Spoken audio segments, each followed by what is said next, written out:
This episode of the Fiction Writers Podcast is brought to you by How to Write a Novel That Sells. Do you dream of writing a best-selling fiction novel? With the right tools, you could get there sooner than you think. Visit www.howtowriteanovelthatsells.com and unlock the secrets to writing compelling fiction taught by international best-selling author Lana McAra. Welcome to the Fiction Writers Podcast with Lana McAra, where you will discover tips, tricks, and ideas for fiction that is #unputdownable. Here you'll find new energy, new perspectives, new resources, and new ideas that will spark your creativity into a blaze of brilliance. It's easier than you think. Be sure you visit our website at www.fictionwriterspodcast.com. While you're there, subscribe to us via your favorite network. Now, get out your notebook, tune in, and let's get started. You have a good story, you know you do. But how do you take it to the next level? That's what we're going to be talking about today. My name is Lana McAra. Welcome to the Fiction Writers Podcast. Tips, tricks, and ideas for fiction that is #unputdownable. We have a story in our mind and we have characters in our mind, but a good writer always goes deeper into the human experience, deeper into the story. The conflicts go deeper. So how do you do that? How do you take it deeper? Well, one way to do that is to think about your own experiences and embed your own experiences into the book so you can tap into your knowledge, your feelings. Even though the situation may not be exactly the same, you still have lost a loved one. You still have been either in a car accident or you've seen one on TV. There's some emotional response that you can bring forward because of what you experienced yourself. Part of that is about self-awareness. Writing deeper goes into your own experience with your own emotions and allowing yourself to feel those things. So that's one part of it, is your own emotional sensitivity to what's going on. And sometimes it's painful. I can't write about a child dying. I never have had that in my book. I don't see having that in my book. It's so painful. I don't think I could do that. I would be distraught and it would affect the writing. But I can talk about someone with cancer. My sister has cancer. I've watched her go through that. I can talk about abandonment and divorce and children, grown children, and some of the things that happen with grown children. So this is something that you tap into. But then another piece of it, and that is paying attention.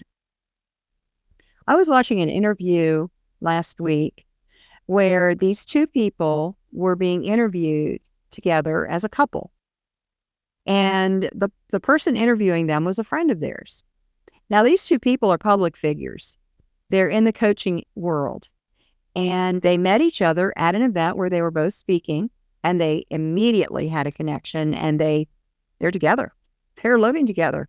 They're engaged. So this was interesting to me because I knew all three of them, actually, not personally, but I knew them, through their YouTube channels and through speaking engagements and so forth.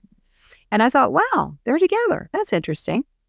And then the man in the couple, he made a statement that really struck me, and I wrote it down because this statement takes a loving romantic relationship deeper. It takes it a lot deeper. This is what he said. I love who I get to be when I show up for her. I love who I get to be when I show up for her.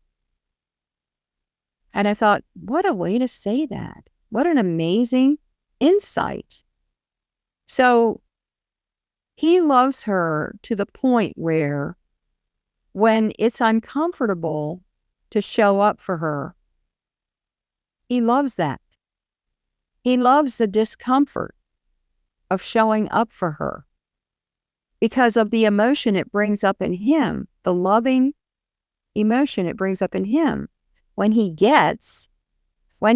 is lucky enough, when he has the opportunity to do that for her. And that is so much better than a pickup line or a simple "I love you." And can you imagine what it would be like in a romantic section of a book? And romance can be in any genre. It doesn't just have to be a romance novel. Where he sat up with her all night on the bathroom floor because she's sick from having chemo. And he stayed with her all night and went to work the next day.